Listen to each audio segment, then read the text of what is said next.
sin lugar a dudas, con una vida bastante espectacular. Este es su autorretrato, que va a ser él en 1799. Él nace en 1775, precisamente el mismo año que nació Jane Austen, así que son contemporáneos, solo que Jane Austen va a morir más tempranamente y Turner va a vivir hasta un año también, un punto muy emblemático para la historia victoriana. Vamos a seguir en el mundo victoriano. Muere en 1851, ese año de la gran exposición universal. Por una parte, Inglaterra celebraba toda la producción, por otra parte, despedía probablemente, sí, al artista más importante que ha pisado el suelo británico y probablemente uno de los artistas más importantes de la historia del arte en general. Se merece, sí, ahora, de hecho, sale este billete nuevo, que además va a ser el primer billete, digamos, en estos plásticos que están sacando ahora todo, ¿no es cierto?, con Turner y obviamente con El Temerario, que es probablemente uno de los cuadros más amados por el mundo británico.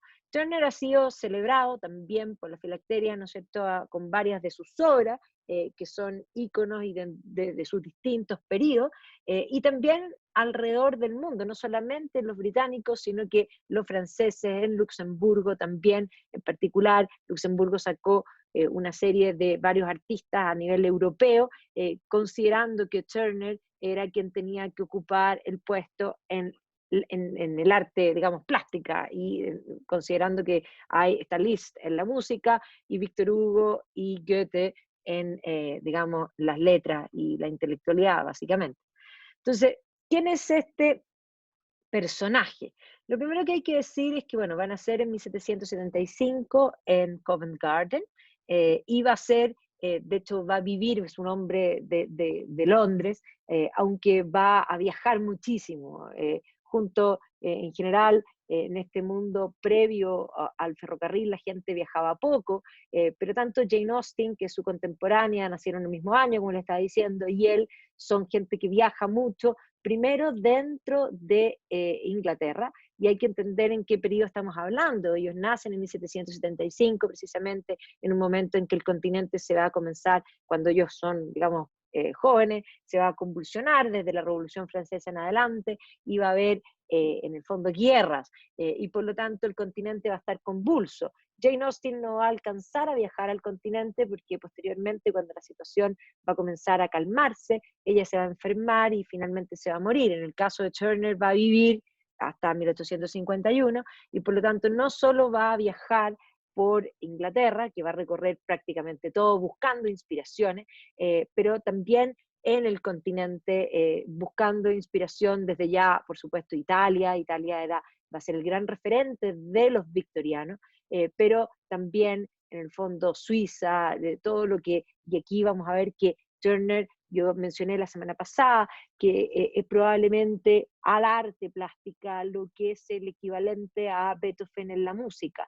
Si Beethoven parte con un clasicismo y va hacia un romanticismo y atisba en el fondo la modernidad, Turner va a ser precisamente eso mismo. Turner es un artista que va a tomar, evidentemente, el mundo romántico, y eso explica el que haya ido y buscado en Suiza y en Chamonix y en todos esos lugares que de alguna manera son la inspiración propia de ese mundo romántico, pero desde el romanticismo va a avanzar también hacia la modernidad. Va a admirar profundamente los cambios de su tiempo y va a ser capaz de mostrar estos cambios desde su arte. Entonces, nace en Covent Garden, este es el lugar donde él va a nacer, va a ser bautizado precisamente en la iglesia de San Pablo de Covent Garden, y además va a ser, digamos, parte de este barrio. Su padre era un barbero, que además va a ser fabricante de pelucas en este barrio, que era un barrio bastante visitado, y por lo tanto eso le va a permitir poder en el fondo ayudar a su hijo, porque su hijo va a comenzar a dibujar desde muy joven, y el padre básicamente lo que hacía era poner los dibujos de su hijo en la barbería, y esa barbería, principalmente pensemos en un mundo donde la peluca significaba un cierto estatus, no cualquiera usaba peluca, eso sobre todo durante el siglo 18, y por lo tanto va a ser una figura independiente de que su origen es un origen bastante humilde. Vamos a ver que va a ser bastante frecuentado por personas de, digamos, de rango digamos, y de dinero, que va a permitir finalmente ayudar a su hijo a poder, en el fondo, insertarse en este mundo. Su madre, Mary Marshall, es una figura que es bastante desconocida en general y ocultada también, porque Mary Marshall era una dueña de casa, venía de una familia de carniceros, pero ella va a volverse loca en el tiempo. Ellos van a tener dos hijos, por una parte, en el fondo a Turner, o sea, a William Turner, Joseph Maylord William Turner, y por otra parte una hija que después va a fallecer todavía siendo niña. Y eso va a provocar probablemente o gatillar la situación mental de la madre, y la madre va a ser internada en 1799, digamos, en el hospital primero de San Luke's, que era un hospital para enfermos mentales, y que principalmente la salud de ella se va a ir deteriorando en el tiempo, parecía tener alguna condición anterior, y la situación de la muerte de esta hija va a provocar esta situación. Y finalmente va a ser internado en el famoso hospital de Bethlehem, donde finalmente va a morir en 1804. Así que el padre va a ser una persona muy cercana a Turner. Sin embargo, cuando se producen las situaciones de la madre, es bastante posible, principalmente lo vemos por los dibujos que va a hacer Turner en esta etapa temprana, que habría sido enviado, se piensa, a donde un tío materno, y que al oeste, en el fondo de Londres, y posteriormente también habría sido enviado a estudiar en el fondo en una escuela en Kent, en Margate. Específicamente Margate va a ser uno de los lugares que le va a gustar a Turner, porque le gusta el seaside, le gusta la playa, le gusta principalmente, le gustan los atardeceres, le gusta el sol, que eso lo vamos a ir viendo, que efectivamente va a aparecer en su arte. Pero aquí vemos la placa donde se establece que aquí habría estudiado. Esto es Margate, un poco para que se lo imaginen en la época victoriana. Evidentemente esta es una foto posterior de la segunda mitad del siglo XIX, pero probablemente se ve más similar a lo que era en la época de Turner, ¿ya? Este mundo que le va a tocar vivir a Turner de transición. Él va a nacer en un mundo que está, podríamos decir, prácticamente preindustrial, y va a ver el proceso del cambio a una sociedad industrial. Entonces, desde muy pequeño le gustaba dibujar. Si uno ve, estos son dibujos de 1787, estamos hablando de un niño de 12 años dibujando esto, ¿ya? Y básicamente dibujaba en forma constante todo aquello que veía, a todas partes donde iba con sus cuadernos. Hay muchísimos, muchísimos cuadernos de los dibujos de Turner. Él, cuando finalmente muere, va a heredar y va a dejar todo esto en el fondo a la que va a ser posteriormente la Tate, y va a plantear que se haga un ala especial para todas estas cosas, algo que no se va a hacer, sino nunca se va a hacer completamente, pero la cantidad de dibujos que hace Turner son impresionantes. Un observador de toda la naturaleza en búsqueda de, digamos, de inspiración, va a partir haciendo, en el fondo, dibujos de lo que ve en una época pre-fotografía, donde además, desde temprano, va a intentar colaborar para poder, en el fondo, ilustrar. Era tremendamente necesario la ilustración. Entonces, hacía dibujos más completos, donde siempre va a entrar, también va a trabajar mucho con la acuarela. O sea, él va a ser también un gran acuarelista, pero también dibujos rápidos como esto. Hay muchos cuadernos que completan esto. La Tate tiene una colección gigantesca que generalmente los van rotando. Así que aquí vemos este periodo temprano, donde efectivamente ya se ve que el niño dibuja bastante bien, y va a ir un poco mejorando en el tiempo, porque el padre estaba tremendamente orgulloso de los trabajos de su hijo y los exhibía, como yo les dije, en la barbería. Incluso varios de los dibujos que va a hacer Turner van a ser utilizados posteriormente para hacer, en el fondo, grabados. Recuerden cuando vimos al caso de Blake, Blake también era un grabadista, y por lo tanto estos grabados van a permitir hacerse un cierto dinero. Entonces, como les planteé, todos estos dibujos eran exhibidos en la barbería del padre. Ahí vemos este dibujo de esta mujer que probablemente es un semblante de la madre antes de ser, digamos, internada, que sería el único dibujo que hay, y aquí precisamente está también la placa donde habría vivido. Muchos personajes pasaban por la barbería, había clientes importantes, como James Wyatt, digamos, entre otros. También va a pasar unos periodos, en este periodo temprano, en Oxfordshire, en el fondo, nuevamente en la casa de un tío, y aquí él va a empezar, aparte de copiar la naturaleza y de buscar inspiraciones y viajar y recorrer, en el fondo, el territorio británico, va a comenzar a copiar los grabados y los dibujos, principalmente de Thomas Malton, ¿ya? Y él va a plantear que Malton va a ser probablemente uno de sus grandes maestros, por lo tanto él va a imitar inicialmente a algunos dibujantes que de hecho van a ayudarlo a concebir el cómo dibujar, ¿ya? También va a aprender acuarela, de hecho técnicas de acuarela con Thomas Girtin, en el fondo, que va a empezar a colorear algunas ilustraciones que este autor hacía para libros, y por lo tanto aquí vemos también este tipo de representaciones que no eran de él, porque en ese momento él no había viajado, pero que efectivamente él va a participar. Y en la barbería del padre, como les dije, había muchas celebridades que iban, y entre ellos va a estar este personaje, digamos, artista que se llama Thomas Stothard, y él precisamente estaba vinculado con la Royal Academy, y su padre le había dicho que su hijo iba a ser artista y le habría mostrado, en el fondo, los dibujos de Turner. Y efectivamente esto va a permitir que se ha postulado y ayudado, en el fondo ha presentado a la Royal Academy con 14 años, y precisamente al año siguiente va a poder entrar definitivamente a la Royal Academy. Estamos precisamente en el mismo año de la Revolución Francesa. Y el director de la Royal Academy es Sir Joshua Reynolds, que era básicamente uno de los grandes pintores del siglo XVIII, de los dos más grandes, podríamos decir, británicos, digamos, del periodo anterior.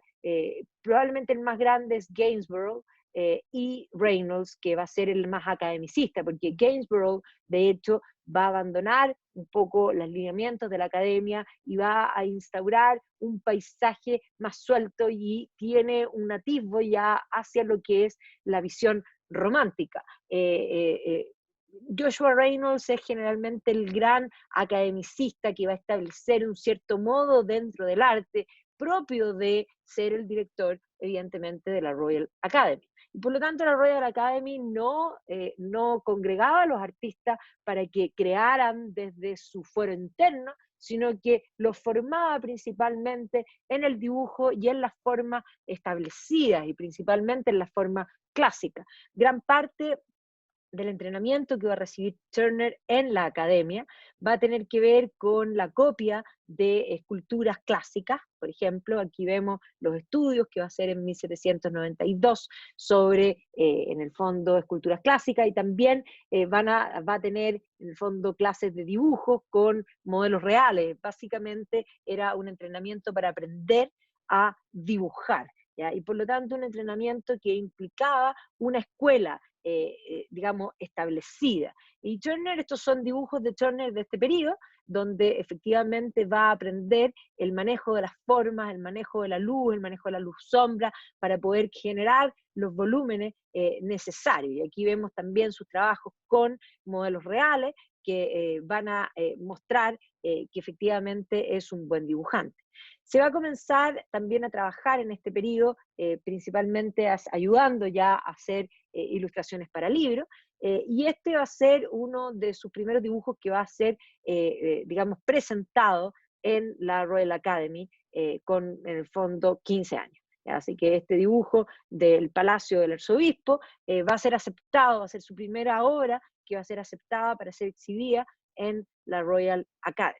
Así que aquí va a ser una serie de dibujos que van a acompañar principalmente libros y con eso se va a hacer un cierto dinero y va a tener, en el fondo, va a poder también, porque hay que comprender que en la Royal Academy, igual como lo vimos en Blake, los estudiantes tenían que financiarse sus propios materiales y por lo tanto el poder tener un ingreso para él era importante. Y aquí vemos algunos de las portadas de sus cuadernos donde incursiona también en el fondo en esta mezcla de colores que se van a manifestar. Estos son algunos de los libros que están precisamente de este periodo 1791, que están en la Tate, y aquí vemos que son en el fondo cuadernos que tienen las páginas, donde efectivamente él va viajando, va recorriendo, va buscando inspiraciones y va haciendo estos dibujos. Estamos hablando de un adolescente que sí tiene una mirada y es capaz de recrear la naturaleza de un modo inmensamente vívico. ¿Ya? Y evidentemente esto le va a permitir con gran facilidad, en el fondo, poder adjudicarse algunas ilustraciones. ¿Ya? Aquí vemos, en el fondo, varios de estos cuadernos, también le va a llamar la atención, muy propio del mundo romántico, todo lo que es, en el fondo, la ruina, la destrucción, y vamos a ver que va a haber una obsesión también con el tema del fuego. Aquí también el mundo de los marineros, que evidentemente dijimos que a él le gustaba lo que era, en el fondo, la costa, el seaside, la vista del mar. Y aquí vemos algunas hojas de estos cuadernos en proceso, y aquí uno puede ver como el dibujo anterior es un dibujo súper, digamos, tenue, en el cual comienza a aparecer poco a poco, miren aquí por favor los colores, y con la acuarela va completando en el fondo esta ilustración. Así que precisamente en este periodo temprano se va a dedicar a hacer múltiples acuarelas digamos, para sus libros personales, pero también para poder hacerse un sustento económico, y además va a ir perfeccionando su técnica dentro de la academia. Así que aquí vemos precisamente viajes en el fondo dentro de Inglaterra que le van a permitir en el fondo ir haciendo todas estas representaciones. Aquí ya vemos en este, por ejemplo, de 1796, esta obsesión con la luna, los nocturnos eran algo propio no solamente del arte, y aquí estamos en un periodo, en un Turner aún romántico, sino que los nocturnos son parte también de la música, o sea, el concepto de la luna y esa luz tenue es algo que va a obsesionar precisamente a los artistas en general digamos, de este periodo. Por favor, miren el lago Buttermere, básicamente tenemos también ya un Turner incipiente de algo que vamos a ver después, de su obsesión con la luz, y con algo que ya va a ir apareciendo con más claridad más adelante, pero ese concepto de atmósfera, ¿ya? Una atmósfera que va a ser representada desde, en el fondo, el dibujo. Va a comenzar a trabajar con Richard Wilson. Richard Wilson hacía una serie de ilustraciones, como esto que ya había entrado para los libros, va a hacer una serie de viajes con él, y juntos van a recorrer, por ejemplo, el país de Gales, entre otras cosas, y mientras frente a una escena, Wilson pinta esto, Turner va a pintar esto. ¿Ya? O sea, en una pincelada bastante rápida, va a empezar a desdibujar ya, de alguna forma, la forma. Estamos hablando de que esto es 1799. Ningún impresionista ha pensado aún en nacer.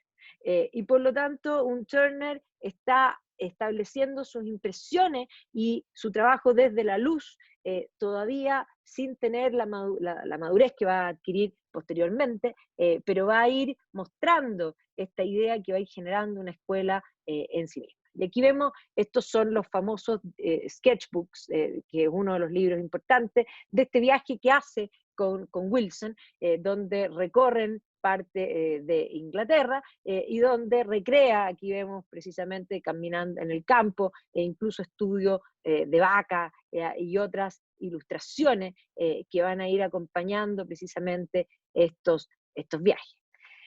Y aquí vemos también, todo este periodo temprano, un poco, yo puse muchísimas ilustraciones, pero para que vayan viendo cómo va mutando nuestro personaje, estas ilustraciones más simples, donde efectivamente su cuaderno representa su observación de la realidad en dibujos bastante rápidos, digamos, de lo que es la realidad que él ve, su forma de expresar, y otros que van completando y otros que no se completan y que me parecen tremendamente mágicos porque se aparece un poco como eso que uno encuentra en Miguel Ángel Buonarroti, ese concepto de que dentro de la roca estaban las figuras y que solo él los dejaba aparecer. Aquí parece que dentro del papel estaba la catedral gótica y que en el fondo desde la sombra emerge un poco esa realidad. Entonces va a recorrer digamos, distintos lugares, como pueden ver, de Inglaterra, y va a presentar este cuadro, que va a ser, en el fondo, Fisherman of the Sea, es considerado la primera obra importante, ya no en acuarela y no en un sketchbook, sino que efectivamente un cuadro hecho propiamente tal. No es raro que sea precisamente la luz de la luna y que va a ser considerado y aceptado también en la Royal Academy.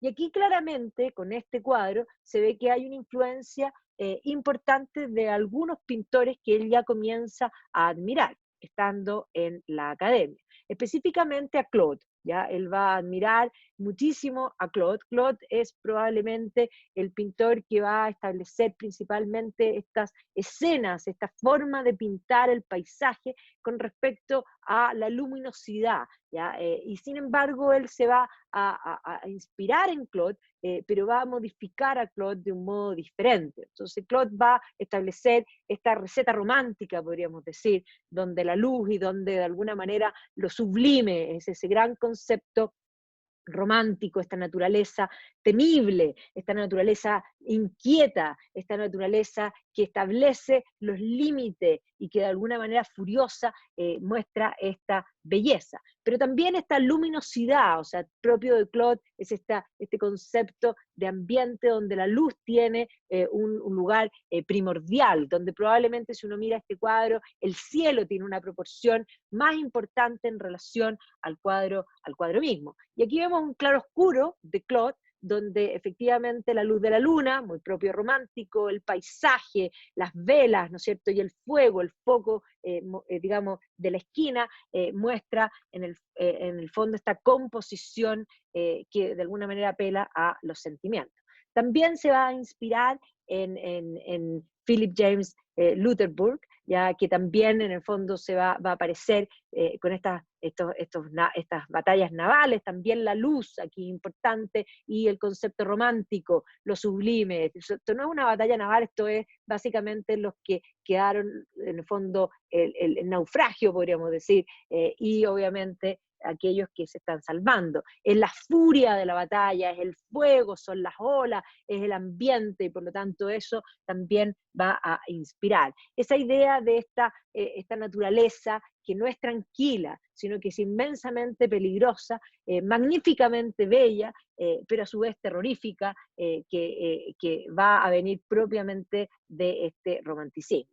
También se va a inspirar en Peter Monami, que digamos es bastante más calmo, pero evidentemente en su visión, sobre todo las marinas, vamos a ver que va a tener muchísima Turner, y Francis Wayne, que también aquí principalmente los cielos comienzan a aparecer con una cierta característica, y también esto que mencionábamos respecto a los nocturnos y a la luna en específico como algo fundamental. Monami ya lo había mostrado. Ah, no, me retrocedí, perdón. Así que precisamente estos nocturnos. Y ahí vemos también lo mismo, el nocturno, la luna, como algo que se manifiesta en torno a este mismo concepto del mundo naval. Y aquí volvemos al cuadro, este Fisherman of the Sea, y vemos cómo básicamente estas inspiraciones se manifiestan en este primer cuadro que va a ser aceptado en 1796 por la Academia. Temprano también en este periodo, él va a conocer, y luego voy a entrar nuevamente en su vida amorosa, pero va a conocer a una viuda que es Sara Dandy, que en el fondo con la que va a permanecer largo tiempo. Turner va a tener una vida bastante particular porque Turner nunca se va a casar, sin embargo va a tener 2 hijas con Sarah Danby. Después Danby se va a separar posteriormente de ella, pero va a tener una larga, en todo este periodo temprano va a ser su compañera, digamos, no podríamos decir de vida, porque tampoco va a ser reconocer, probablemente esas hijas eran de él, ¿ya? Pero no tenemos bastante claro. Pero en 1812, ya estando con ella, ya alcanzando una identidad propia dentro de la academia, estableciendo esta vida amorosa para la época, digamos, georgiana. Todavía estamos en una época georgiana, después va a ser un victoriano más adelante, ¿no es cierto? Va a ser elegido miembro pleno en la Royal Academy. Y precisamente en este periodo, en 1802, y posterior ya digamos, al periodo del terror en la revolución, va a aparecer, ¿no es cierto?, la figura ya de Napoleón, y Napoleón va a establecer primeramente, va a permitir nuevamente de que británicos puedan en el fondo recorrer o aparecer dentro de Francia, a pesar de que Inglaterra va a ser el gran enemigo de Napoleón. Esto le va a dar una ventana a Turner que le va a permitir hacer un viaje por Europa, y donde precisamente va a ir, entre otras cosas, también a París. Y en París también va a ir a Suiza, y en París, en este primer viaje al continente, va a conocer a personas bien importantes. Entre ellos va a conocer a Jacques-Louis David, y va a ir al Louvre, ¿no es cierto?, principalmente a copiar obras, o a reinterpretar, o a hacer, digamos, dibujo, a estudiar obras de grandes maestros como Tiziano, Rafael, Rubens y también Rembrandt. Así que va a llegar a este mundo, podríamos decir, esta sociedad del imperio, independiente que todavía Napoleón no sea, estamos en la época del consulado, básicamente, claro, ya David va a ser el pintor de Napoleón, va a ser quien va a pintar, obviamente, la coronación de Napoleón, pero también va a pintar, en el fondo, el momento, el juramento. O sea, es el pintor de la revolución, del relato de la revolución, el juramento de la sala del juego de la pelota, donde la Asamblea Nacional Constituyente jura no disolverse hasta darle una constitución a Francia, la muerte de Marat, presentado como literalmente como una pietà, es decir, como un Cristo, ¿ya? En los brazos, en el fondo, como un Cristo, en el fondo, inocente, podríamos decir, muerto en el fondo, injustamente. Esa es la idea de este Marat en esa postura en su año de tina. Así que Jean-Luc David va a conocer en este minuto también, o sea, Turner lo va a conocer, evidentemente que David era un pintor consagrado, Turner estaba recién partiendo. Pero estos viajes le van a permitir conseguir una nueva inspiración. Sus dibujos en el fondo están algunos de trazo bastante rápido, un poco mostrando cómo tratar de atrapar este viaje. Entendamos que esto es un viaje donde no había fotografía, nosotros siempre estamos sacando fotografías, y él busca en el fondo esta inspiración, y por lo tanto con estos cuadernos va a recorrer y va a ir dibujando cada una de las cosas que va a ver en este año 1802, donde además obviamente va a llegar a Suiza, Chamonix, esta inspiración romántica tan importante para muchos. Entendamos que estamos en el periodo romántico, pensemos en también no solamente Turner como pintor, pero pensemos en todos los autores, los poetas, en el fondo británicos del romanticismo, también miran a Suiza como el lugar donde tienen que estar. Básicamente Chamonix es el lugar donde se van a inspirar obras como, por ejemplo, el propio Frankenstein aparece dentro de la obra, también esta zona. O sea, precisamente los románticos, principalmente de la oscuridad, van a buscar el continente apenas pueden. Y va a pasar largas horas en el Louvre, copiando en el fondo obras. Aquí hace un dibujo rápido sobre Tiziano, varios de Tiziano, en el fondo haciendo las composiciones, cómo recordar esta composición en el fondo de los distintos grandes maestros, y en el fondo también tiene algunos, de hecho hoy día se ha publicado toda una serie de dibujos que se llama La Erótica de Turner, y aquí también en el continente parece haber tenido alguna compañía. Entonces, estos son sus cuadernos, que además tienen números, este es el número 185, donde básicamente además muestra estas marinas, esta obsesión que tiene ya temprano con los barcos, y en estos dibujos rápidos ya se ve un Turner que vamos a ver después, que es esta abstracción, pero esta es la abstracción rápida, probablemente del tiempo, que ya permite atisbar una abstracción posterior que no es de tiempo, sino que es de decisión y digamos, de conceptual propiamente tal. Espérenme que se quedó pensando la presentación y no me permite cambiar la slide. Un segundo. Espero que cambie rápido.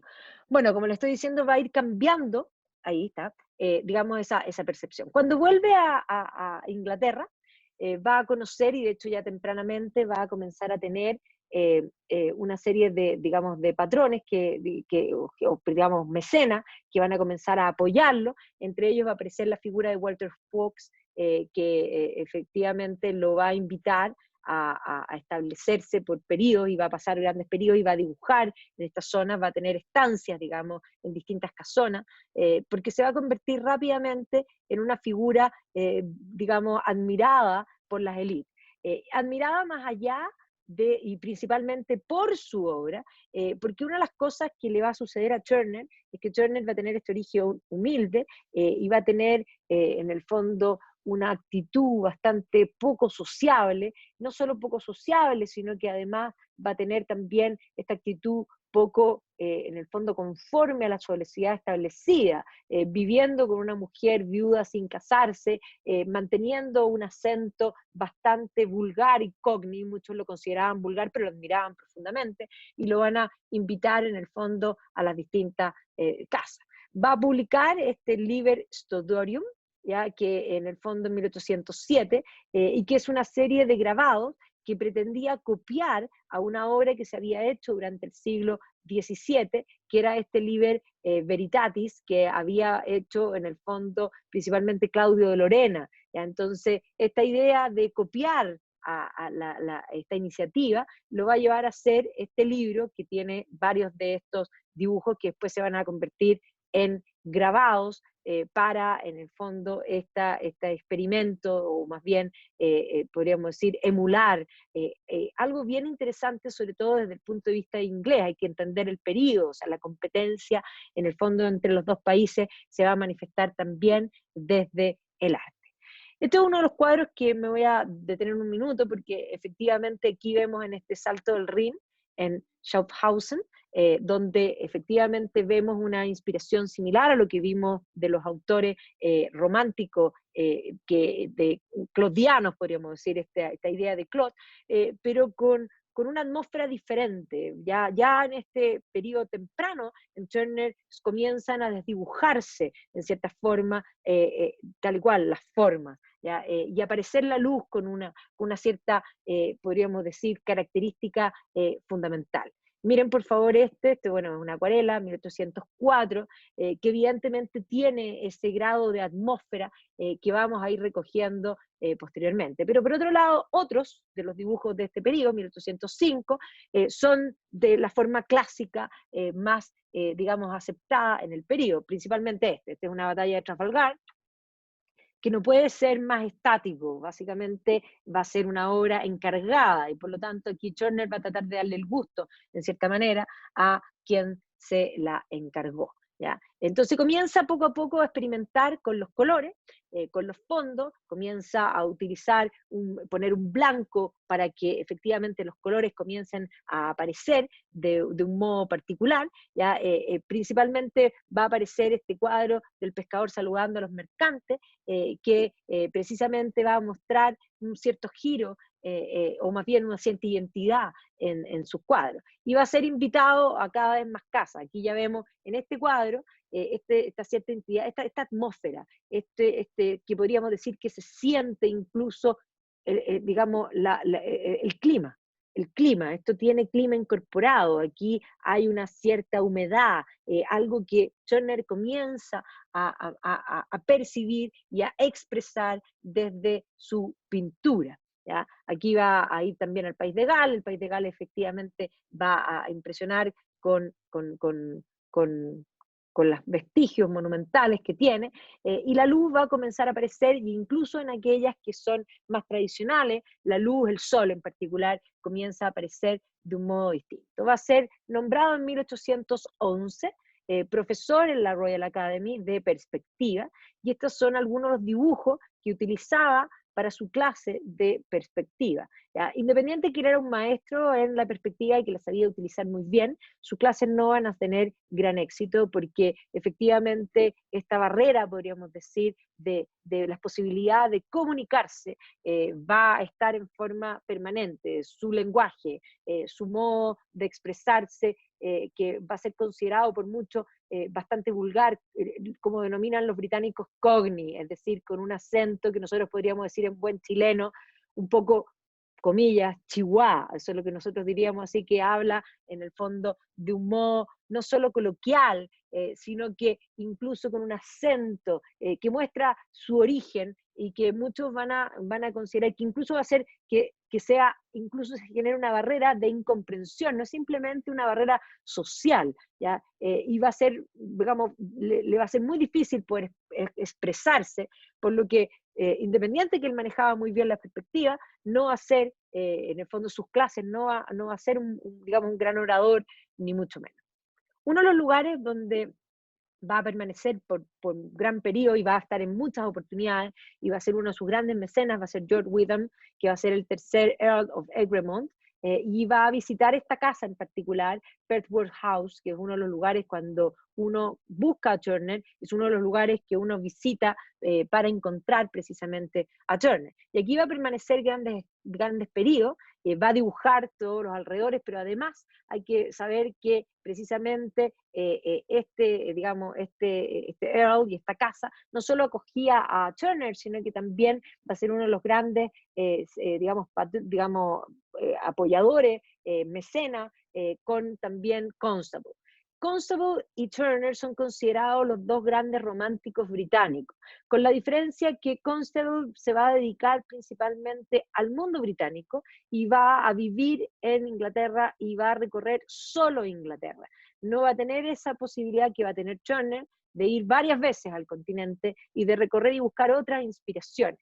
Sí, probablemente van a tener una influencia mutua y, digamos, contemporánea también de ciertas cosas que van a ir sucediendo en relación a ciertos descubrimientos y a cierta postura de la ciencia y en particular de la meteorología y de las nubes que van a convertir a Constable, probablemente, si Constable tiene algo en particular, es su capacidad de pintar nubes y de comprender que el paisaje británico se constituye en un porcentaje enorme de nubes. Son las nubes las que hacen la gran diferencia. Cuando uno llega a Escocia y dice, esto es magnífico, ¿qué tiene de tan distinto de otros paisajes? En muchos sentidos se parece con menos altitud, podríamos decir, y menos majestuosidad a la Patagonia. Sin embargo, tiene algo particular que tiene que ver con las nubes. Eso es algo que Constable lo va a comprender, y si nos encontramos con algo que llama la atención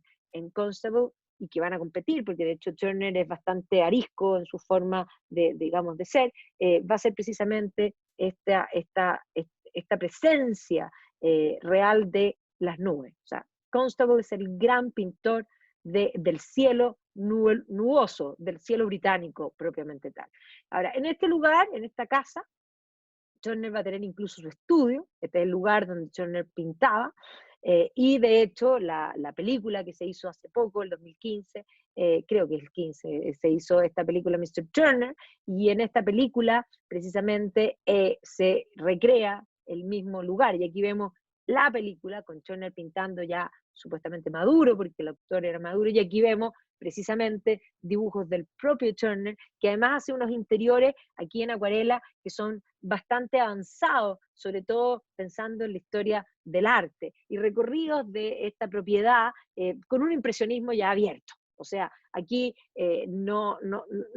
insisto, no ha nacido ni un Manet, ni un Monet, ni un Pizarro, ni ninguno de ellos, y aquí vemos a un Turner que efectivamente es un adelantado y que además muestra estos interiores con una pincelada rápida, básicamente como unos sketch, que es un poco mostrar estos interiores, ¿ya? En estos cuadernos que él tiene para mostrar esta propiedad. Miren por favor aquí, donde la luminosidad de la acuarela, evidentemente la acuarela puede aguar y permite hacer estas transparencias de alguna manera que expresan un arte que, por Dios, es inmensamente moderno para el periodo en que estamos precisamente hablando. Y aquí ya la luz comienza a aparecer en una paleta que comienza a tener cada vez más colores. Turner va a incursionar muchísimo digamos, va a admirar precisamente, ya vamos a hablar de la ciencia, pero va a admirar la ciencia y va a admirar todos los hallazgos y todos los cambios, y incluso va a incursionar en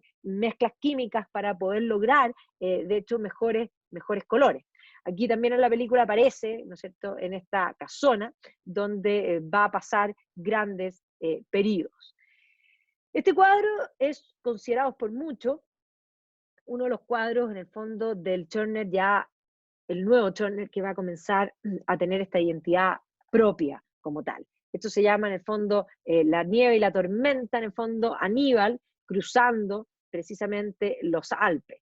Como tema, un tema extremadamente romántico, Aníbal cruzando los Alpes, o sea, nada más romántico que ya desde ya esa historia heroica, esa gesta del cruce con elefantes, básicamente, por los Alpes. Pero aquí vemos además el concepto de la tormenta, de lo atmosférico. Eso es lo que es importante comprender, esta visión de lo atmosférico. Además, si uno este cuadro lo logra ampliar, uno ve que las figuras están claramente definidas solamente en cierta parte del cuadro, que es aquí.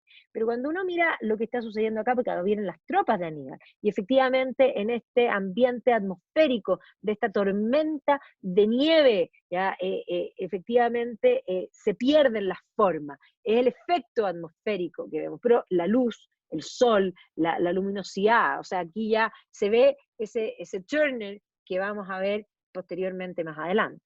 Pero es un Turner que convive con un Turner que tiene una gran academia y que es capaz de pintar absolutamente igual que el mundo Claude. Este cuadro es un Claude completo, perfecto, pero esto es Inglaterra, y aquí Turner, no se ve el detalle, pero se los voy a explicar para que lo puedan encontrar y agrandar después.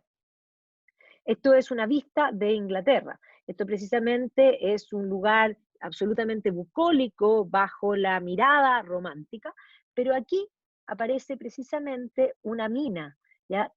Turner no tiene problema de pintar la modernidad, de pintar precisamente la extracción y la máquina de vapor propiamente puesta ahí. Y por lo tanto, él entiende que en su mundo, es un mundo de transición, y Turner está dispuesto a hacer la bisagra. Él va a encontrar que el vapor producido por el clima y por el ambiente y el vapor producido por la maquinaria son igualmente vapores que pueden ser vistos sublimemente, y eso es algo que es algo bastante nuevo, ¿ya? Aquí vemos 1817, estas acuarelas, este cuadro también, otra vez, el tema, el declinar de Cartago. También podría ser una vista de un Claude, pero no solo tenemos digamos, la luminosidad de la puesta de sol, pero aquí tenemos las formas claras en ciertas formas, pero también poco definidas en otras áreas, y por lo tanto es un cuadro que es una transición precisamente a esta nueva visión del arte. ¿Ya? Lo mismo sucede aquí con este campo de Waterloo, donde efectivamente el campo de batalla, los muertos, ¿no es cierto?, sobre el campo, la luz de la luna, el fervor de la batalla, y aquí vemos en el fondo el humo, podríamos decir, de los cañones, y la luz de la vela, ¿no es cierto?, que es lo único que va a alumbrar. Pero junto con eso, en 1818 vemos cosas como esta, en estas acuarelas donde aparece este Turner mucho más abstracto, que es capaz de, digamos, de atreverse a probablemente hacer el mismo. Pero ¿quién admiraba a Turner? Turner admiraba, sí, la naturaleza, pero admiraba también la revolución industrial.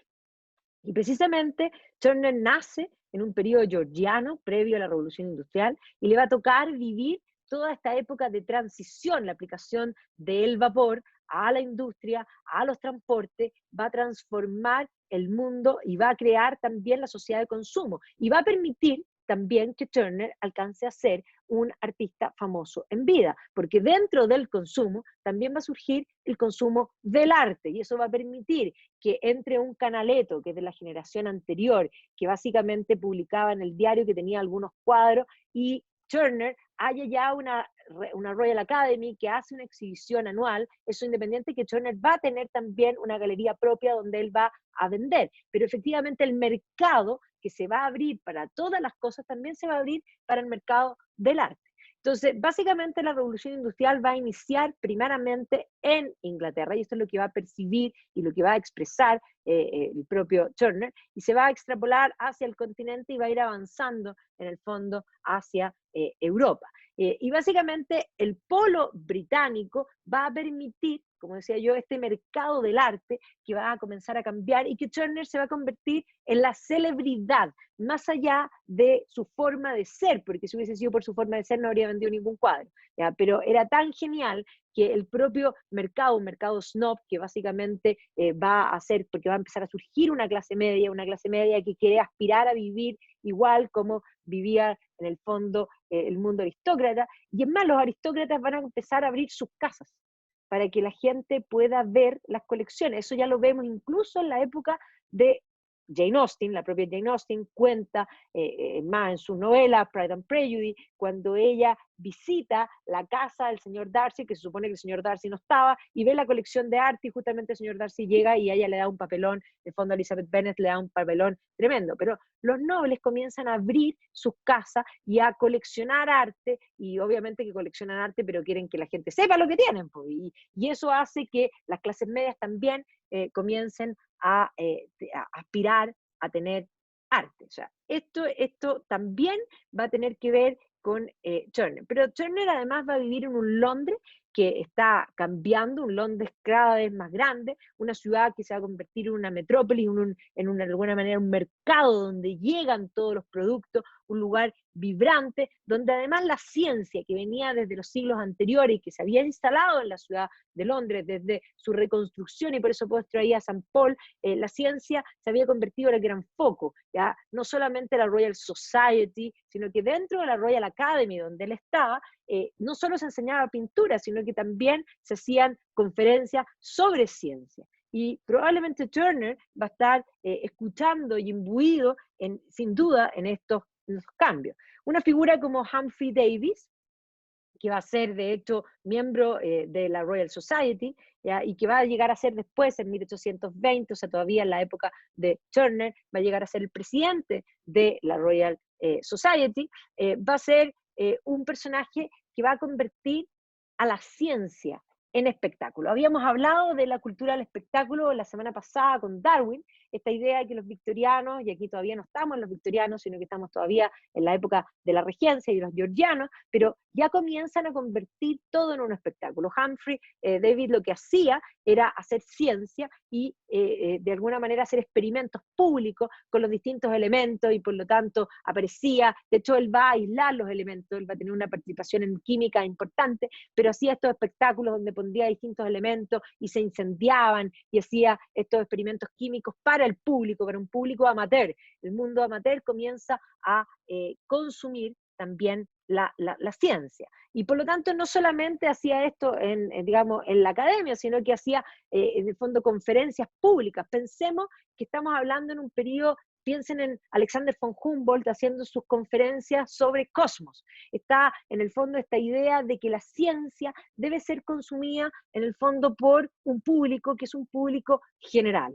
No solamente Davis, sino que también Faraday. Faraday va a comenzar a incursionar digamos, en el tema del electromagnetismo propiamente tal, y vamos a ver que eso incluso va a influir a obras concretas de la pintura del propio Turner, que después se los voy a ir mostrando para que vean que efectivamente probablemente estos conceptos estaban dentro de la cabeza de Turner. Entonces, efectivamente, este concepto del mundo de los campos electromagnéticos, ¿ya? Que de alguna forma hacen girar a las cosas en torno a algo, va a estar presente también en el ambiente.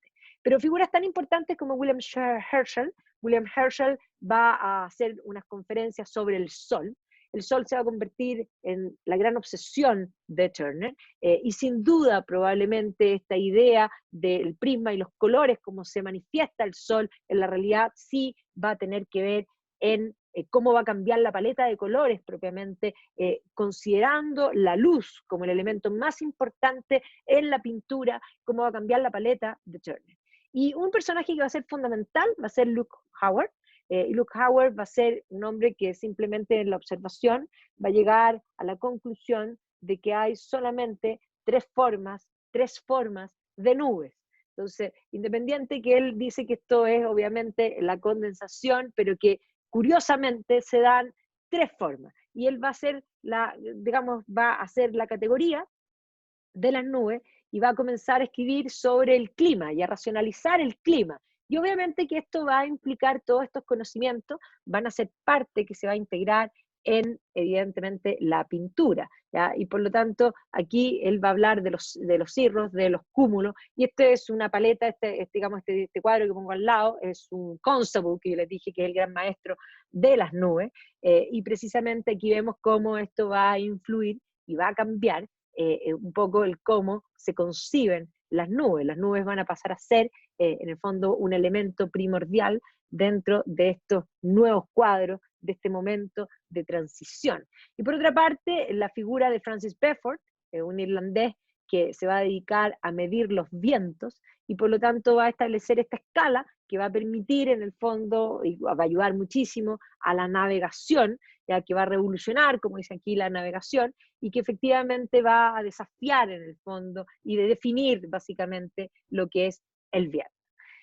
Y básicamente todos estos conocimientos se van a plasmar sin duda en esa atmósfera que va a ser capaz digamos, de expresar desde su arte el propio Turner. Esto como leyendo, como dice aquí, los cielos, esta revolución en el fondo británica de fondo del clima en lo que es el cuadro. Es decir, que uno siente que el cuadro tiene una cierta temperatura. Es más, piensen aquí cómo se reía en la prensa, ¿ya? Aquí vemos cómo en el fondo el clima pasa a ser ahora un tema más allá de que la gente converse socialmente con una taza de té, sino que pasa a ser objeto de la ciencia. Y miren por favor este dibujo, solamente me quedo ahí con ese dibujo de Turner para ver que esto es muy cierto.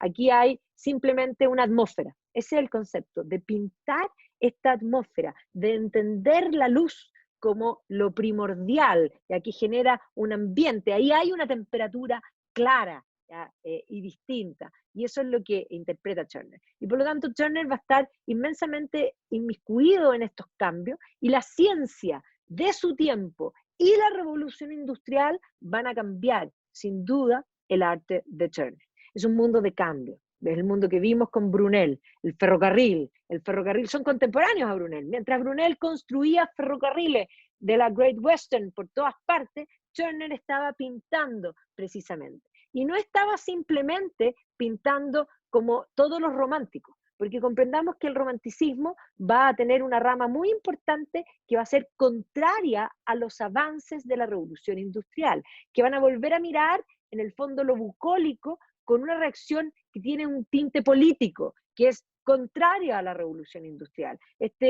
Aquí pongo a Caspar Friedrich, este caminante sobre el mar de nubes, la inmensidad de la naturaleza, pero básicamente muchos románticos y mucha gente del periodo de Turner van a ser contrarios a estos avances. El propio Matthew Arnold, que va a ser el director del Rugby School contemporáneo a Turner, un hombre importante, un intelectual importante, va a hablar de cultura y anarquía, es decir, que toda esta transformación va a destruir el mundo y va a destruir al hombre como concepto.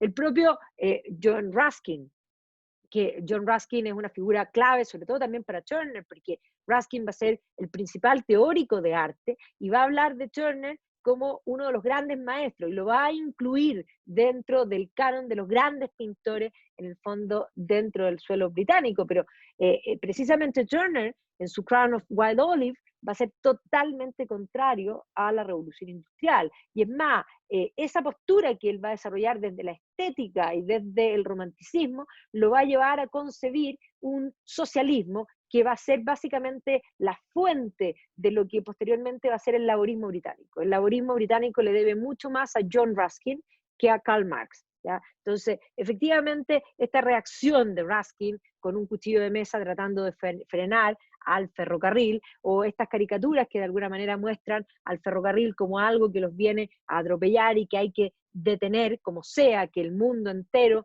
va a volar literalmente en pedazos. Pero Turner no va a tener esa postura, ya vamos a ver, ya me voy a detener precisamente en la reacción de Turner. Turner se va a dedicar a buscar más inspiraciones, va a viajar, y va a viajar nuevamente a Italia. Italia era el gran lugar donde iban, en el fondo, los, digamos, los victorianos, principalmente este Grand Tour, parte de la educación de un victoriano, era viajar por Italia, recorrer Venecia. El mismo John Ruskin va a vivir largos tiempos en Venecia y va a luego vivir en Florencia.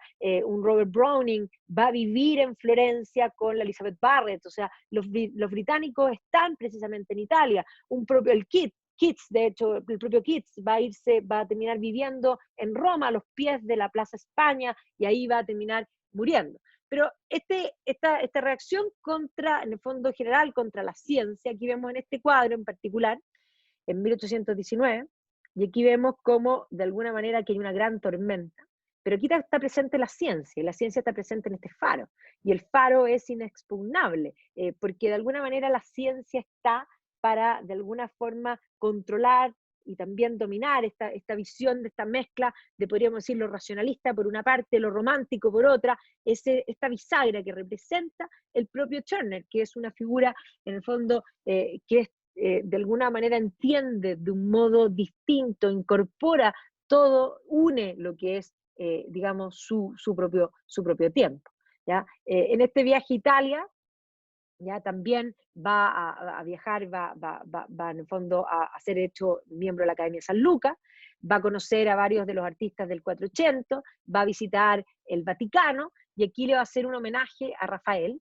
Y miren este cuadro, este es un cuadro de Turner que está vista del Vaticano, donde Turner muestra nuevamente cuán academicista él puede ser, cuán riguroso en las formas él puede ser. Él puede pintar, siendo un hombre de su tiempo, a la usanza de los hombres de la época anterior, usando la luz, y en esta vista del Vaticano, precisamente donde las formas están mucho más claras, él hace un homenaje a Rafael y pone en el centro aquí, precisamente claro y distinto, un cuadro de Rafael. Pero aquí se muestra Turner, que Turner puede ser un moderno, pero Turner tiene una escuela que es capaz de ser un clásico, y es capaz de mutar y es capaz de hacer todas las cosas. O sea, Turner tiene esa capacidad de usar las técnicas a su favor cuando él quiere, porque domina todas las técnicas, que es algo que generalmente en el arte contemporáneo hoy día no existe, ¿ya? O sea, un Turner,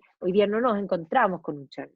Hoy día puede partirse simplemente de la abstracción y puede ser considerado, porque si en el fondo es el sentimiento lo que se pone primero, uno tiene que explicar lo que hizo. Aquí no requiere explicación, aquí es un homenaje claro y distinto, y pinta al modo como habría pintado Rafael, porque está homenajeando precisamente a Rafael. Pero luego va al foro y pinta esto.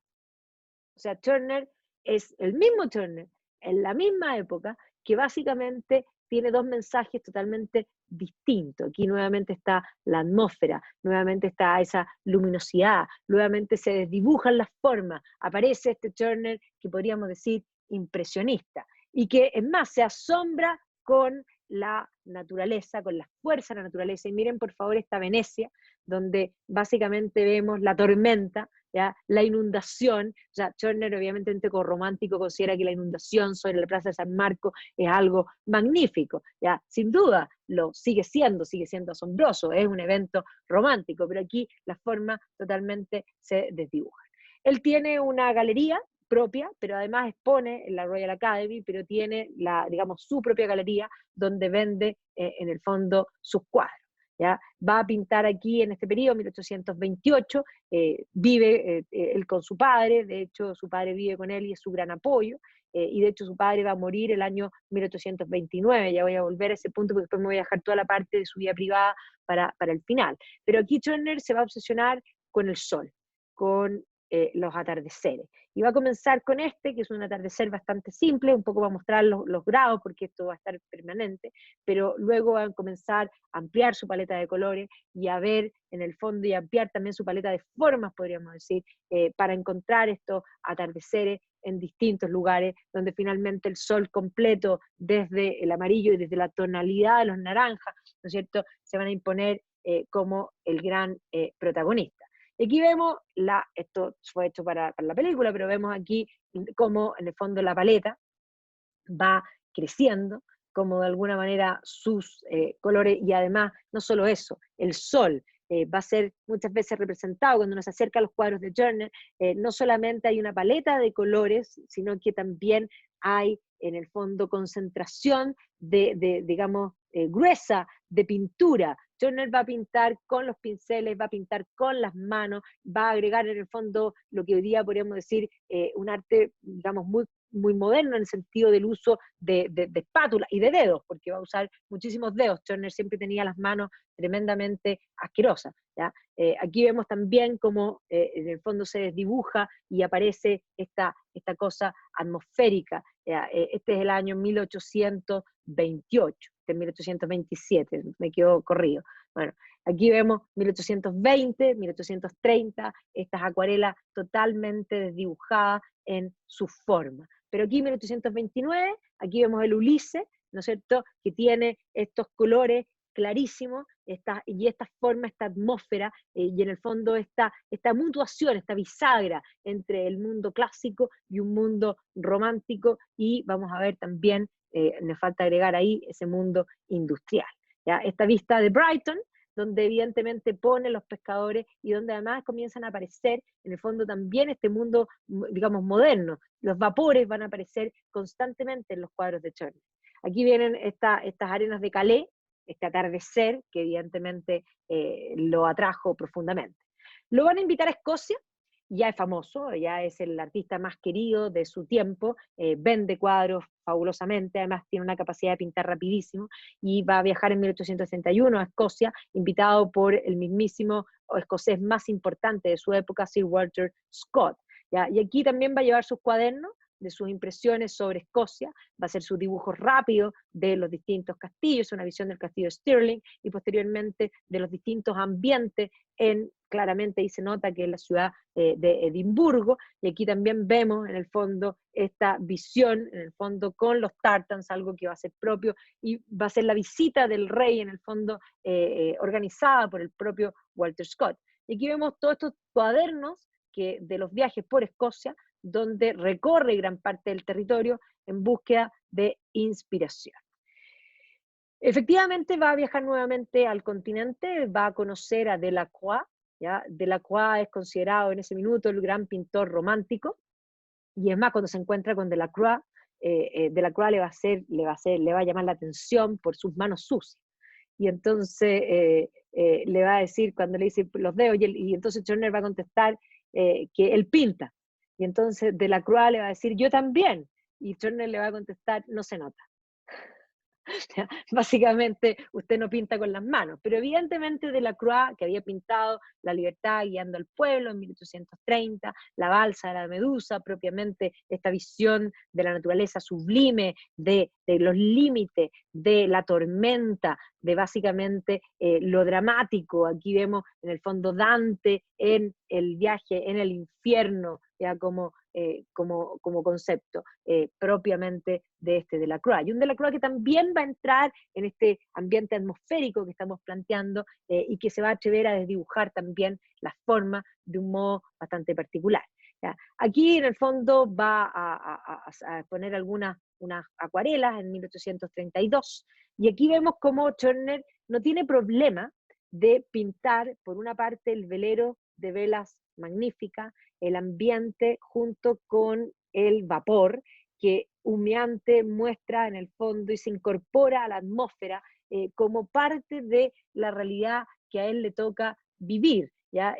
Junto con, aquí vemos precisamente el río, pero ahí también viene un vapor, ¿ya? No tiene problema en de alguna forma obviar eso que otros pintores no lo habrían hecho. Aquí también viene un vapor. Es una época precisamente de transición. Y en estos viajes, nuevamente por Europa, va a pintar, aquí está Rouen, ¿ya? Esta vista también de la ciudad de Rouen. Miren por favor esta catedral de Rouen, es más, cuando uno la compara con Monet y toda su serie de la catedral de Rouen, efectivamente aquí están esos colores rosados que plantea posteriormente teóricamente Monet, que ya los había descubierto claramente en el fondo un Turner, ¿ya? Y aquí vemos más partes de este viaje, ¿no es cierto?, por distintas partes de Europa, en búsqueda de su inspiración, en búsqueda del sol, en búsqueda de la atmósfera. Miren aquí el arco iris en torno, en el fondo, en este ambiente, ¿no es cierto?, que evidentemente son ambientes. Es una realidad toda, es una realidad desdibujada, pero de este mundo, en el fondo, de transición, ¿ya?, que se encuentra en Inglaterra y en el continente, ¿ya? Posteriormente ya es famoso, totalmente famoso, y vamos a ver cómo de alguna manera aparece podríamos decir, esta inspiración romántica, esto sublime, en estas tormentas que comienza a pintar. Calais, visto desde el puerto, es ya este mar tumultuoso, ¿ya? Que vemos claramente con esta luz, con estas nubes, con esta atmósfera, ¿ya? Aquí vemos que aquí básicamente, podríamos decir, si aplicamos la teoría de los vientos, aquí está claramente. Esta balsa de la medusa de Delacroix, reinterpretada desde un modo más furioso, también aquí lo vemos en esta idea. Estos mares turbulentos tan propios de este Turner, podríamos decir, romántico, ¿ya? Este Turner romántico que se atreve en el fondo a ir incluso más allá, a desdibujar completamente, ¿ya? En el fondo a avanzar a una atmósfera de algo que va a venir después, es un adelantado, sin lugar a duda. Y aquí nuevamente el faro puesto como eso moderno, donde convive y coexiste y que permite de alguna manera controlar a la naturaleza.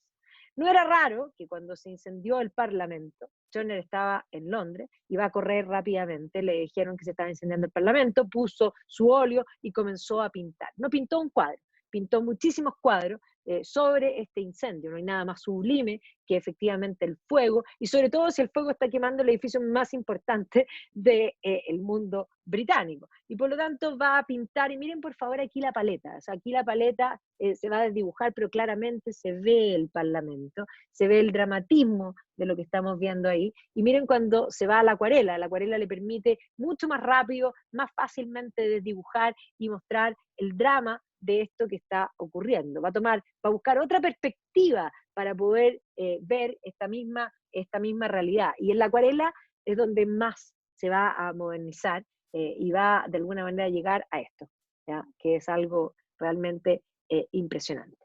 ¿Ya? Va a continuar, en el fondo, viajando, buscando inspiraciones. Sus cuadernos se van a repletar de estos dibujos rápidos que pretenden recoger estas realidades que son la inspiración, nuevamente la coexistencia de las velas con el vapor, algo que va a ser en forma permanente. Los vapores, no va a tener ningún problema en incorporar los vapores porque son parte de esa fisonomía que a él le va a tocar en el fondo vivir, ¿ya? Y aquí vemos básicamente cómo ya para 1835 las formas están tomando digamos, dibujándose cada vez más, ya no solamente en las acuarelas, sino que también en los óleos. Aquí ven esta avalancha de la nieve, que efectivamente ya prácticamente no tiene nada claro excepto un punto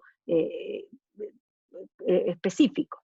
Es más, es un gigante, va a regresar, va a ir a Venecia, va a regresar totalmente cautivado, va a encontrar ahí también ese amor por Venecia, lo va a conectar con Ruskin, y Ruskin lo va a incorporar en su obra a los pintores modernos, ya considerando que Turner es uno de los grandes. Así que este teórico del arte, en esta obra que tiene 5 volúmenes de los pintores modernos, va a incorporar al propio Turner. Y Turner va a pintar de Venecia en muchos estilos.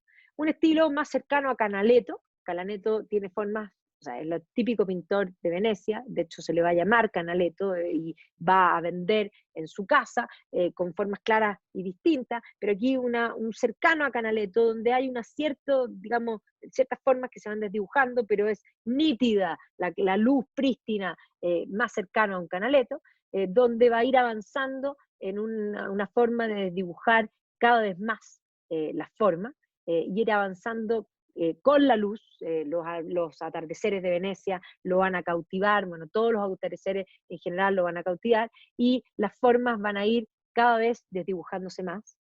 Aquí vemos en el fondo cómo la luz y la atmósfera es realmente el cuadro, ¿ya? Esta idea que posteriormente Monet decía, ver pedazos de colores, eso es lo que va a comenzar a pintar el propio Turner, ¿ya? Y cómo de alguna manera esto va a ir desdibujándose cada vez más, llegando a una paleta totalmente amarilla para dibujar el atardecer claramente con la sombra de Venecia y efectivamente mostrar toda esta magnificencia. En las reuniones en la propia Venecia, en este ambiente que se desdibuja completamente, o esta acuarela donde solamente la sombra de una modernidad completa. Y este cuadro ya no tengo palabras, porque aquí efectivamente uno dice, no hay nada, sí, hay todo, hay un ambiente, hay una bruma, pero claramente está la salute ahí al fondo, y por lo tanto es mágico en ese sentido.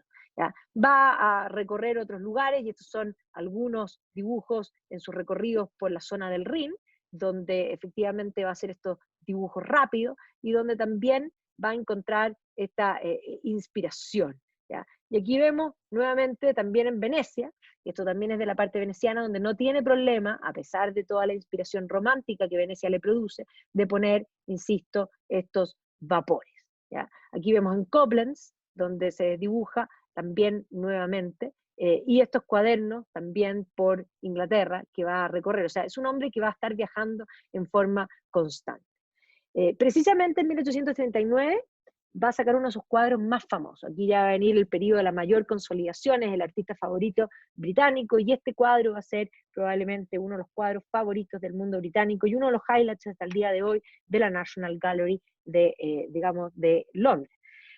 Este cuadro que se llama en el fondo El Temerario, el Fighting Temeraire, ¿no es cierto?, que es llevado, este barco que es un barco que va a iniciar durante su recorrido en un momento que tiene un motín, que van a ser muertos todos aquellos condenados a muerte, todos los que habían participado, va a iniciar como barco con una historia, podríamos decir, de vergüenza y de dolor, y que posteriormente se va a reinventar en la batalla de Trafalgar cuando va a apoyar a Nelson, y por lo tanto va a convertirse en parte de esta gesta heroica del relato británico.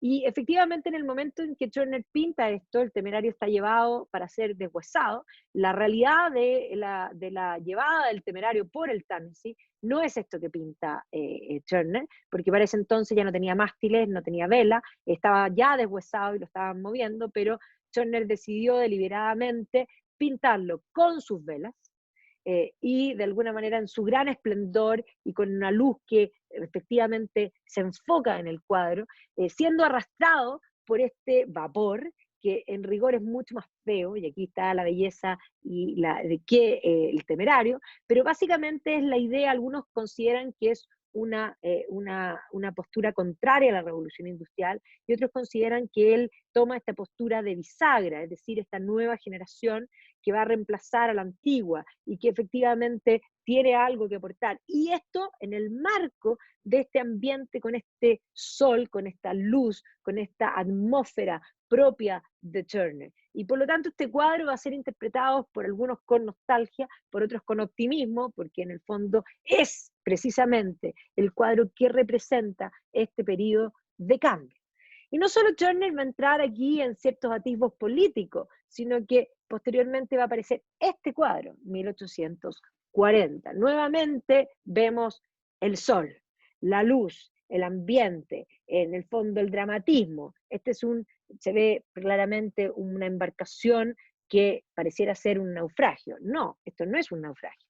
Esto es otra cosa. Había aparecido, y es más, Turner decide pintar respecto a una polémica que había habido años atrás, respecto a un buque que llevaba mercancía y que decidió botar la mercancía al mar para cobrar los seguros.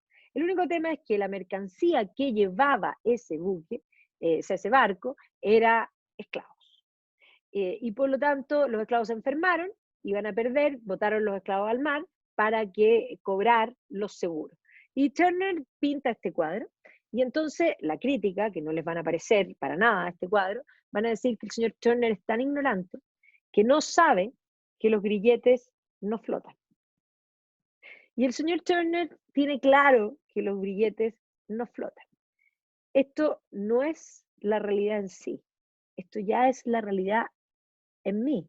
Esto es la idea de mostrar claramente que es un repudio digamos, al esclavismo per se, va a tener una postura antiesclavista, y por lo tanto mostrar por qué no. El señor Turner decidió hacer que los billetes floten, para que todos sepan, claro y distinto, su repudio a esta acción. Así que este cuadro va a ser súper polémico en la época y que va a causar en el fondo toda esta polémica, los grilletes que aparecen en la prensa. Turner en el fondo va a silenciar primero, porque además Turner contestaba como en sílaba. Algunos decían que el señor Turner no hablaba, sino que gruñía. ¿Ya? No solo hablaba en forma cogni, sino que en la medida que pasa el tiempo se va a ir poniendo cada vez más excéntrico, y en la medida que se pone más excéntrico va a conversar menos con la gente. Y además, ya para 1840 era un hombre bastante solitario. Su gran compañía era su padre, y su padre muere el año 29, con lo que él queda bastante solo, y por lo tanto él se atreve a decir lo que es políticamente incorrecto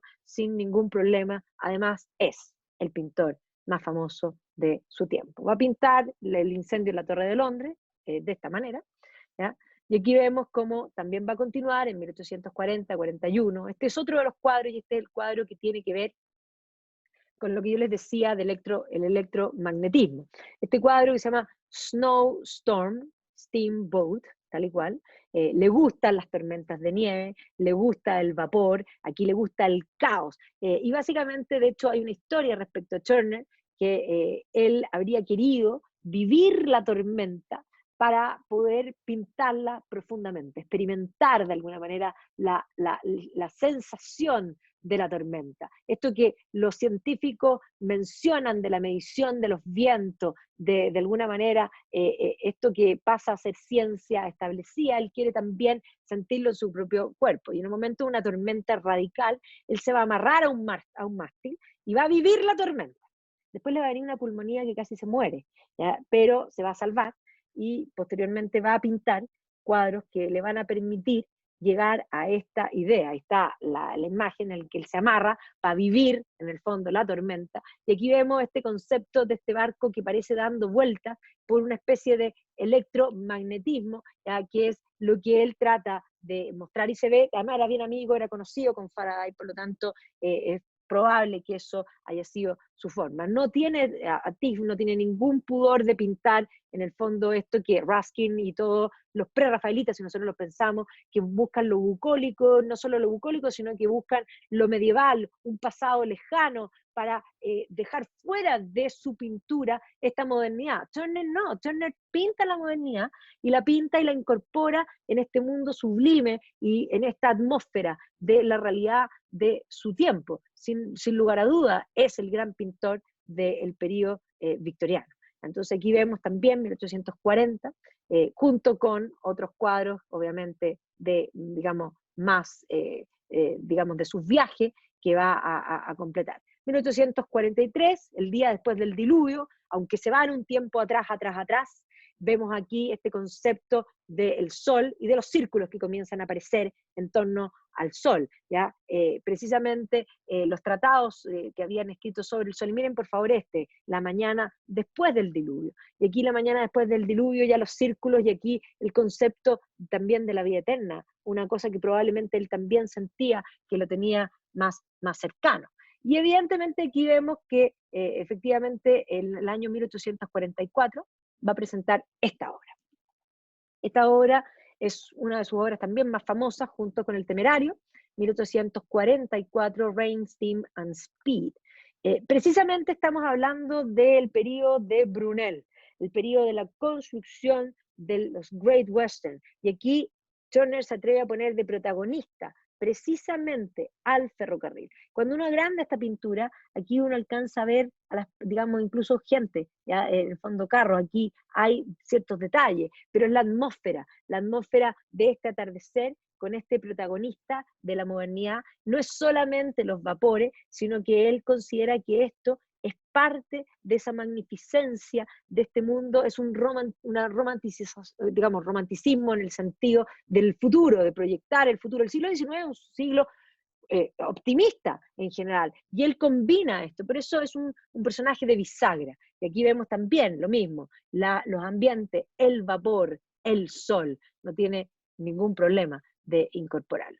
Y junto con eso sigue con sus cielos, con sus atmósferas, con esto que empieza a ser cada vez más presente, esto rutilante que va a comenzar a aparecer, y comienza en el fondo a tener un Turner maduro que es capaz de llegar a esto. ¿Ya? Este es una de las obras de Turner impresionantes que están hoy día en la Tate, ¿ya? Donde vemos efectivamente que aquí totalmente las formas se desdibujan y son una paleta cada vez más amplia de colores. ¿Ya? Y lo mismo vemos en todos estos dibujos de este Turner tardío, un Turner que pinta, miren por favor que además combina digamos, la forma de un modo que ya se desdibuja. En el 1842 pinta a Napoleón, hace este homenaje, lo hace bastante alto para un británico, ¿ya? Tal vez porque le permitió ir tempranamente a Francia cuando él quería encontrar inspiraciones. Viaja nuevamente en el año 45 por el norte de Francia, y aquí pinta estos atardeceres, busca principalmente los atardeceres, busca la luz de la tarde, y aquí en 1846 pinta algo que probablemente tiene que ver con esta inspiración que planteaba Blake, cuando a Blake le preguntaban, cuando ves el sol, ¿qué ves? Y él decía, veo ángeles cantando. Y aquí vemos que el propio Turner va a mirar al sol, y el sol se va a convertir en su gran inspiración, y en el centro del sol están precisamente los ángeles cantando. Es precisamente el pintor que no solo va a descubrir, sino que va a reinventar y va a presentar al sol como el gran protagonista, a la luz como lo más importante dentro de un cuadro.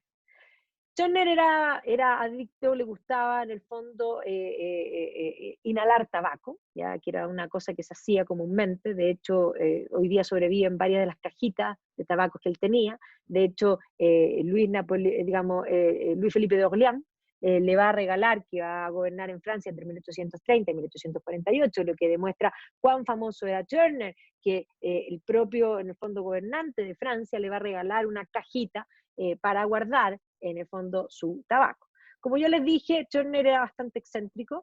Cuando su padre se muere, que era su gran, en el fondo, apoyo, él se va a sentir bastante solo. Había estado desde muy temprano, desde 1800, con Sarah Danby, con quien había tenido 2 hijas, pero va a enfriar esta relación, va a tener una relación con la sobrina de ella después, y después de eso va a entrar en el fondo en una relación con una mujer que en el fondo es Sofía Caroline Booth, que es conocida como Mrs. Booth, ¿ya? Y él va a comprar una casa en Chelsea y va a vivir con ella. O sea, Turner era tan famoso que podía hacer lo que ningún victoriano podía hacer, ¿ya? Y básicamente hoy día se han redescubierto todo este álbum que se denomina La Erótica de Turner, donde él va a dibujar en el fondo probablemente a Mrs. Booth, y en el fondo es esta vida privada que no se va a manifestar y que nadie va a hacer reparo, van a ser vista gorda más que todo, porque los victorianos eran inmensamente puritanos y por lo tanto van a Turner perdonarle esta situación. En la película Mr. Turner aparece precisamente esta relación con esta mujer con que va a compartir los últimos años de su vida en esta casa. Era inmensamente tacaño además, y por lo tanto, a pesar de que era millonario, porque tenía, en el fondo, vendía muy bien sus obras, va a vivir de una forma bastante austera y va a guardar todo, prácticamente todo su dinero. Va a tener algunos amigos, Edward Thomas Daniel va a ser uno de, digamos, de los amigos que además lo van a admirar, muchos que lo van a seguir en el fondo como maestro, y él va a acompañarlo en varios de los viajes y por lo tanto incluso después va a dibujar de memoria posteriormente al propio Turner. Es más, va a exponer por última vez en 1850 en la Royal Academy, y como se reía de la gente y hablaba cada vez menos, en un momento en que su obra está expuesta, él va a decidir acercarse directamente a la obra con un pincel con pintura y va a agregar un punto rojo, tal y cual. Eso es lo que hace sin ningún pudor, ¿ya? Y por lo tanto va a exponer en 1850 por última vez, porque en 1851 se va a enfermar y finalmente va a morir, en el fondo, a los 76 años. ¿Ya? Es más, aquí había dejado una cantidad, piensen que son 19.000 acuarelas y esbozos que va a dejar y que estaban efectivamente, los dona para que se haga un edificio aledaño a la Tate, en el fondo, en ese minuto, y que finalmente, recién en 1987, se va a agregar un ala, pero generalmente esa ala, que es el ala de Turner dentro de la Tate, va cambiando en forma permanente lo que exhiben. Va a morir de cólera, de hecho, y en la casa con con Mrs. Booth, en esta casa en Chelsea. Ya va a dejar una fortuna, principalmente, bueno, un sobrino, o sea, un pariente, en el fondo, que era en realidad primo, parece que era un primo, se va a quedar con parte de la fortuna, otra parte de la fortuna la va a dejar en el fondo en donación para los artistas emergentes, para poder apoyar en el fondo el arte, y ya recién aquí vemos que hoy día en la Tate, el lugar donde está principalmente Turner, está también en la National Gallery, los cuadros más celebrados de Turner están en la National Gallery y son parte de ese inventario colectivo. ¿Ya? Pero aquí en el fondo se va a agregar una parte en 1987 para la Tate, específicamente para Turner. Evidentemente está en la Tate, está también, bueno, está en la escultura, parte de la tumba, está en San Paul, esto está en la Royal Academy, que evidentemente era el lugar donde él se va a formar y va a ser miembro de la academia en forma permanente. En el Victorian Albert Museum, también dentro del edificio exterior, una de las esculturas exteriores es también Turner. Va a hacerse también en St. Mary's Church en Battersea, se va a hacer un vitral, de hecho, entre el fondo el año 76 y el año 82, este vitral en homenaje a Turner, con la iglesia de San Pablo de Covent Garden, donde fue en el fondo bautizado. Entonces, Turner está presente, hoy día es uno de los highlights de muchas galerías, ya vimos que pintó muchísimo y efectivamente llena no solo los museos británicos, sino que los museos mundiales. Hay una colección importante también que está dentro del Nuevo Mundo. Películas han hecho varias, se hizo una que se llama The Sun is God, en el fondo el sol es Dios, en 1974, donde Leo McKern hace de Turner, y precisamente esta Mr. Turner, que si no la han visto, véanla porque es buenísima, hecha además protagonizada por Timothy Spall, que hace un Turner magnífico, un Turner ya maduro en el final de su tiempo y que efectivamente caminando, que como lo pueden ver, buscando las inspiraciones para pintar todas sus magníficas obras. Biografías varias, bueno, Peter Ackroyd otra vez tiene una biografía de Turner. Ackroyd, ya les dije yo que escribe muy bien. Esta de James Hamilton también es bien interesante, que en el fondo tiene una bastante buena crítica. La Fanny Moyle sacó en el fondo esta Extraordinary Life and Momentous Time de Turner. Y hay varias relaciones con con historia del arte, propiamente tal, con análisis de sus obras. ¿Ya? Están sus sketchbooks, están en el fondo todas sus marinas, por otra parte, ¿ya? Y la Tate ha sacado varias colecciones con sus distintas obras, ¿ya? Que han ido apareciendo. Esta es una biografía nueva que tiene que bueno, la de Fanny Moll, que ya la había dicho. También está en el fondo aquí también cómo usa las técnicas y los materiales y cómo incursiona en los químicos para crear nuevos colores. Y evidentemente, como siempre, Taschen tiene el libro gordo ese que uno siempre quiere, ese objeto de deseo, ¿ya? Con la obra completa de Turner. Sacaron una edición bien importante cuando se hizo una retrospectiva, la más grande que se hizo de Turner se hizo en el Met de Nueva York hace varios años atrás, donde efectivamente se juntó todo lo que está en colecciones, porque hay mucho también en colecciones privadas.